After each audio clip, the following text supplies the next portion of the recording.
다 같이 사도신경으로 신앙 고백 드리겠습니다. 나는 전능하신 아버지 하나님, 천지의 창조주를 믿습니다. 나는 그의 유일하신 아들, 우리 주 예수 그리스도를 믿습니다. 그는 성령으로 잉태되어 동정녀 마리아에게서 나시고 본디오 빌라도에게 고난을 받아 십자가에 못 박혀 죽으시고 장사된 지 사흘 만에 죽은 자 가운데서 다시 살아나셨으며 하늘에 오르시어 전능하신 아버지 하나님 우편에 앉아 계시다가 거기로부터 살아있는 자와 죽은 자를 심판하러 오십니다. 나는 성령을 믿으며 거룩한 공교회와 성도의 교제와 죄를 용서받는 것과 몸의 부활과 영생을 믿습니다. 아멘. 오늘 함께 읽으실 하나님의 말씀은 구약성경 창세기 34장 8절에서 17절까지 말씀입니다. 제가 봉독해 드리겠습니다. 하몰이 그들에게 이르되 내 아들 세겜이 마음으로 너희 딸을 연연하여 하니 원하건대 그를 세겜에게 주어 아내로 삼게 하라. 너희가 우리와 통혼하여 너희 딸을 우리에게 주며 우리 딸을 너희가 데려가고 너희가 우리와 함께 거주하되 땅이 너희 앞에 있으니 여기 머물러 매매하며 여기서 기업을 얻으라 하고 세겜도 디나의 아버지와 그의 남자 형제들에게 이르되 나로 너희에게 은혜를 입게 하라. 너희가 내게 말하는 것은 내가 다 주리니 이 소년만 내게 주어 아내가 되게 하라. 아무리 큰 혼수와 예물을 청할지라도 너희가 내게 말한 대로 주리라. 야곱의 아들들이 세겜과 그의 아버지 함몰에게 속여 대답하였으니 이는 세겜이 그 누이 디나를 더럽혔음이라. 야곱의 아들들이 그들에게 말하되 우리는 그리하지 못하겠노라. 할례 받지 아니한 사람에게 우리 누이를 줄 수 없노니 이는 우리의 수치가 됨이니라. 그런즉 이같이 하면 너희에게 허락하리라. 만일 너희 중 남자가 다 할례를 받고 우리 같이 되면 우리 딸을 너희에게 주며 너희 딸을 우리가 데려오며 너희와 함께 거주하여 한 민족이 되려니와 너희가 만일 우리 말을 듣지 아니하고 할례를 받지 아니하면 우리는 곧 우리 딸을 데리고 가리라. 아멘.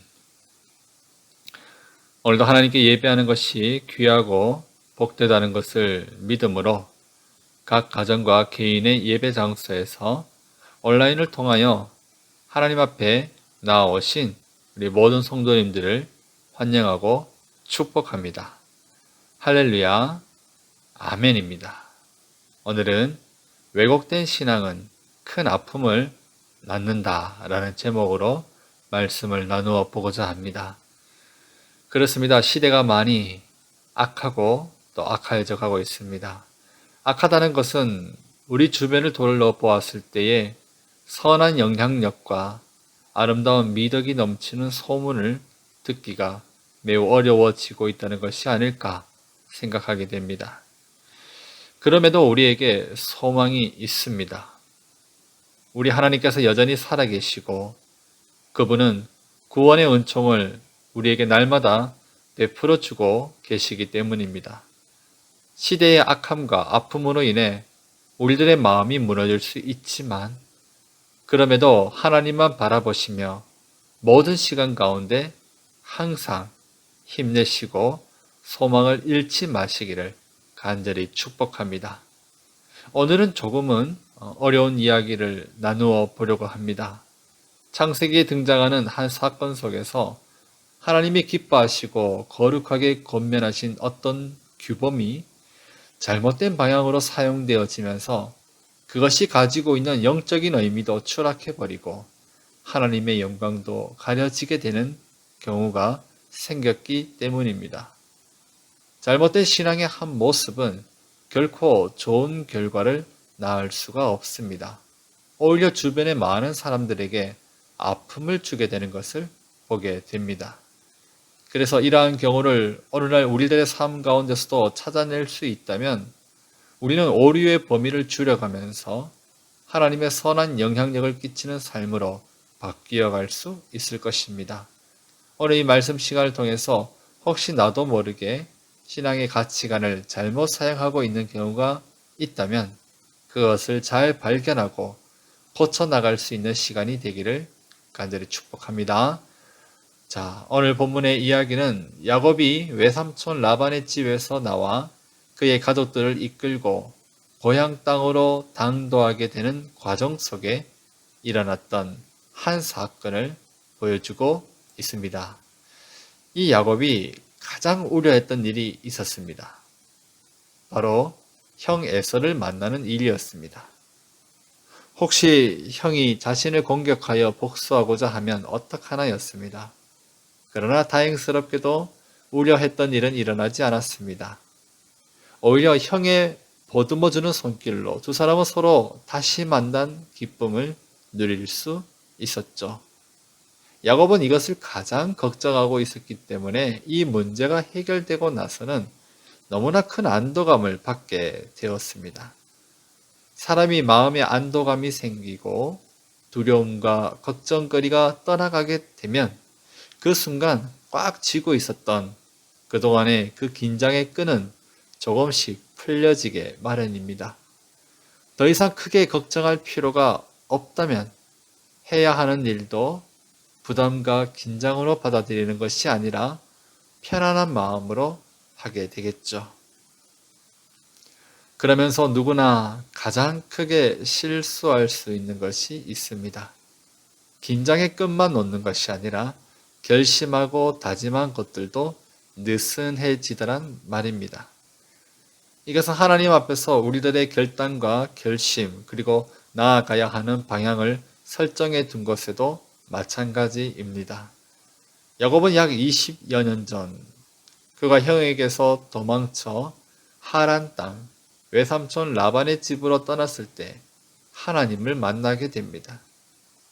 자신이 잠든 그 광야의 길 한복판에서 들판에는 아무것도 보이지 않는 그런 곳이었음에도 꿈에 사닥다리가 나타나서 천사들이 오르락 내리락 하고 있었고 자신이 잠든 그곳에서 하나님이 나타나서 자신을 만나주신 장소가 되었다는 것을 보았던 것이죠. 하나님은 그렇게 야곱에게 나타나셨고 말씀해 주셨던 것입니다. 야곱은 그 자리가 예사롭지 않은 곳이라 여기게 되었고 그 장소의 이름을 베델, 즉 하나님의 집이다 라고 이름을 짓게 됩니다. 그리고 야곱은 그곳에서 자신이 앞으로 가야 하는 곳에서 안전하게 지켜주신다면 이것이 하나님의 집이 될 것이고 하나님께 자신의 것을 드림으로 하나님을 자신의 주인으로 삼겠다는 서원까지 하게 됩니다. 그리고 세월이 흘러갑니다. 세월이 흘러 하나님은 외삼촌 라반의 집에서 야곱이 떠나도록 말씀하셨고 야곱에게 처음 하나님을 만났던 장소인 베델로 돌아가라고 말씀하십니다. 그러므로 야곱에게 돌아갈 길이 열렸을 때는 야곱에게 가야 하는 방향은 분명하게 정해져 있었습니다. 하나님을 만났던 장소인 베델로 다시 돌아가야만 했습니다. 그러나 형을 만나고 나서 마음의 긴장이 풀린 야곱은 바로 베델로 가지 않고 세겜이라는 곳에 잠시 머무르게 됩니다.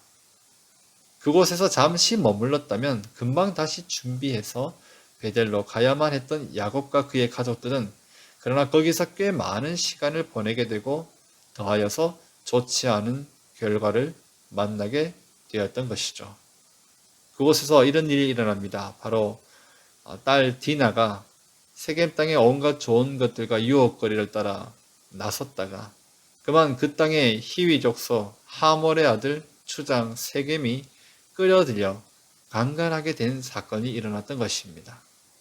그리고 그 남자는 디나를 보고 사랑하게 되어 마음에 품게 되었고 이렇게 된 것에 대해서 결혼을 하여 해결하려고 하게 됩니다.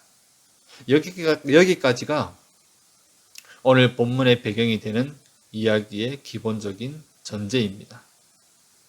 근데 이 일의 사태가 이렇게 되기까지 야곱이 깨닫지 못하고 있는 것이 있었으니 속히 하나님이 명하신 곳으로 가야만 했지만 그러지 못하고 계속 그 자리에서 맴돌며 일을 해결해 보려고 하여 일이 더 꼬여만 갔다는 것입니다.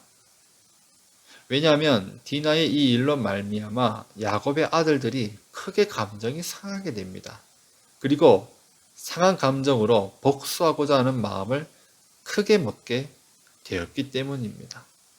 세겜은 야곱과 그의 아들들 앞에서 여기 거주할 수 있는 땅도 넓고 원한다면 마음껏 살 수 있게 해주겠다고 하며 아무리 큰 혼수와 예물을 청할지라도 말하는 대로 다 주겠다는 그런 약속도 하게 됩니다. 이 세겜의 주장과 말에 야곱의 아들들은 그저 알겠다고 잠잠히 대답을 하며 평화롭게 넘어가는 듯 했습니다. 그러나 오늘 본문 말씀은 다르게 증거하고 있습니다. 그것이 그런 것이 아니었기 때문입니다. 사실 야곱의 아들들은 자신의 가족이자 동생인 디나가 그런 일을 겪은 것에 대한 큰 복수심에 불타고 있었습니다. 어디까지 생각했길래 세겜이 말하는 것에 대해 그저 들으면서 마치 자연스럽게 일을 해결하려고 결혼을 시켜주겠다는 방향으로 가는 것처럼 보이는지 모르지만 사실 이들은 세겜을 속이고 있었던 것이죠. 자, 13절 본문 말씀을 한번 그러면 읽어보도록 하겠습니다. 제가 읽어드리겠습니다. 야곱의 아들들이 세겜과 그의 아버지 하몰에게 속여 대답하였으니 이는 세겜이 그 누이 디나를 더럽혔음이라. 이때 야곱과 그의 가족들이 마땅히 취해야 하는 행동은 당연히 이런 어려운 일을 겪게 되니 정신을 차리고 방향을 올바로 잡아 원래 가야만 하는 곳으로 돌이켜야겠다라는 결정이 필요했습니다. 그러나 오히려 하나님이 주신 규범을 잘못 사용하게 되어 엄청난 아픔을 초래하게 되게 되는데 야곱의 아들들의 선택은 매우 위험한 것이었습니다. 야곱의 아들들이 세겜의 말을 잠잠히 듣고 있다가 이런 요구를 하게 됩니다. 우리는 할례 받지 못한 사람에게 우리 가족을 줄 수 없다. 만약 그렇게 한다면 그것은 우리들의 수치가 된다라고 말이죠. 이 할례라는 것을 요구를 하게 되는데요. 여러분, 이 할례가 무엇인 줄 아시죠? 할례는 남성의 성기의 끝 피부를 베어서 잘라내는 시술을 의미합니다. 하나님께서는 이 할례를 이스라엘 백성들을 위해 아브라함 때부터 명하셔서 시키게 됩니다. 이스라엘 백성들이라면 반드시 태어나서 바로 해야 하는 것으로 자리 잡게 됩니다. 그리고 이 할례는 큰 영적인 의미를 담고 있는데 첫째로 이들의 육신에 이 흔적을 남기게 하므로 자신이 하나님의 백성이 되었음의 정체성을 잊지 말라는 것을 보여주는 이유입니다.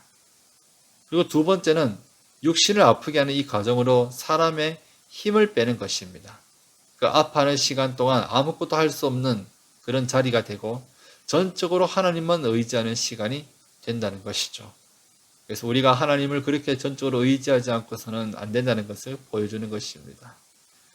그래서 이 할례를 이스라엘에게 하나님이 명하실 때 이들의 상황은 때로는 큰 전쟁을 앞두고 하나님이 시키실 때도 있고 모든 이스라엘 백성의 힘을 뺄 때 하나님을 의지하도록 인도하시기 위해서 허락하실 때도 있었다는 것입니다.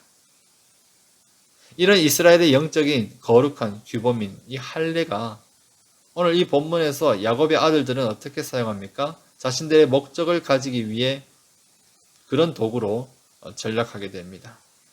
세겜의 제안을 잠잠히 듣고 있던 야곱의 아들들이 할례에 대해서 이야기를 꺼낸 것은 이 히위 족속 안에 있는 모든 남자들이 다 할례를 받아야만 자신의 누이 동생을 내줄 수 있다고 역제안을 하게 되는 것이죠.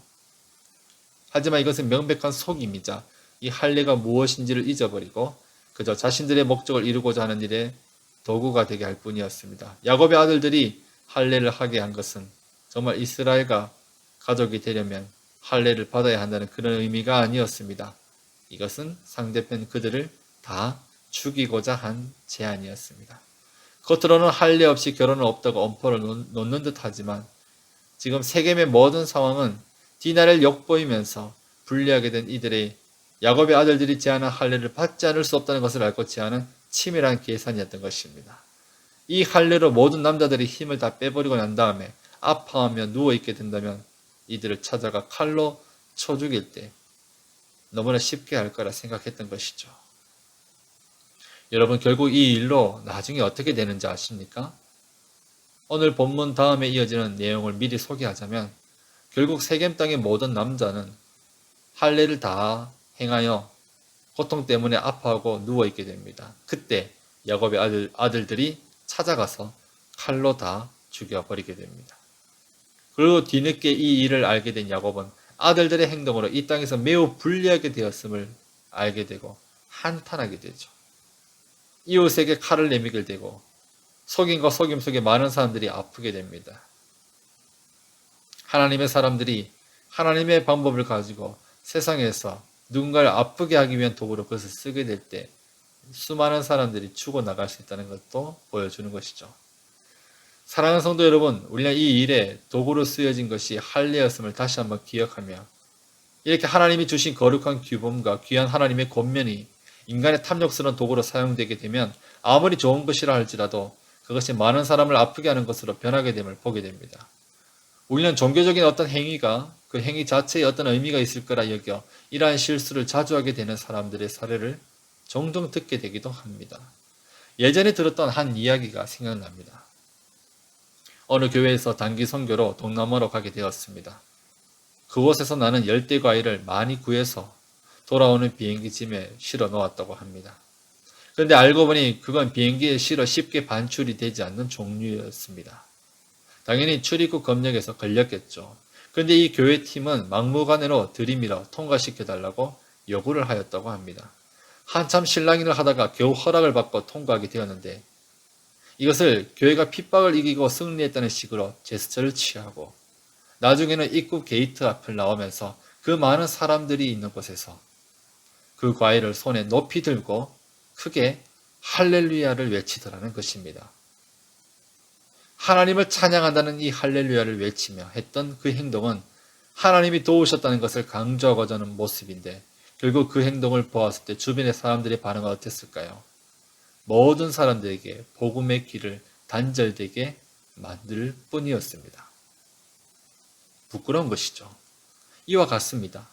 왜곡된 신앙이란 것은 하나님이 주신 선한 것, 거룩한 권면과 규례들, 그런 것들이 우리들에게 주어졌을 때 그것을 하나님이 주신 목적에 맞게 사용하는 것이 아니라 내가 원하는 것을 얻고자 하는 일에 방향 없이 다 사용해 버리는 것입니다. 사람을 죽이고자 하는 일에 이 할례가 사용되어진 것처럼 말이죠. 지금 우리들의 모습을 한번 돌아보았으면 좋겠습니다. 할례가 살인의 도구로 쓰여진 것처럼 내가 하고 있는 어떤 종교적 행동과 규범이 잘못된 이유로 사용되어지고 있는 것은 아닌지, 그렇다면 이것은 결국 누군가를 아프게 하는 일로 초래할 수 있다는 것입니다. 이단의 경우에도 이와 같아서 종교라는 이유로 사람들을 괴롭히고 납치하고 폭행하고 무력으로 억압으로 잘못된 가르침과 예비를 강조하면서 가정도 파괴하면서 한 사람의 인생도 망쳐버리는 경우가 허다합니다. 오늘 우리 가운데 주어진 참으로 귀중한 규범들과 가르침들을 한번 생각해 봅시다. 사도신경과 주기도문 같은 아름다운 신앙적 고백을 담은 기도문들이 있고요. 감사를 온전히 고백할 수 있는 통로로 11조와 감사헌금의 드림이 있고 주일 성수를 예배하며 날마다 경건의 훈련을 쌓을 수 있는 하나님과 만나는 예배 시간이 있고 각종 봉사와 섬김으로 주신 은혜를 누리는 삶의 표출을 할 수 있게 됩니다. 하나님의 이 모든 은혜의 도구들로 우리가 온전히 영혼의 구원을 위해 사용되어진다면 많은 사람을, 많은 영혼을 살리는 도구가 되도록 허락하신 것입니다. 만약 그런 기도문들을 기계적으로 많이 외우고 말하면 기도 응답이 된다고 가르치거나 헌금을 많이 하면 복 받는다고 말하거나 껍데기 신앙만 남도록 행위만 강조하거나 한다면 이 권면들은 결국 누군가를 상처 입게 하고 오히려 교회와 하나님을 더 떠나게 만들 것입니다. 비록 오늘 본문의 내용과 그리고 이어서 나중에 나올 내용에 대한 이야기를 들었을 때 마음이 무거워지지만 그러나 이 사건이 주는 교훈을 통해 우리의 영적 자세와 삶의 자세를 돌아보며 점검할 수 있으면 참 좋겠습니다.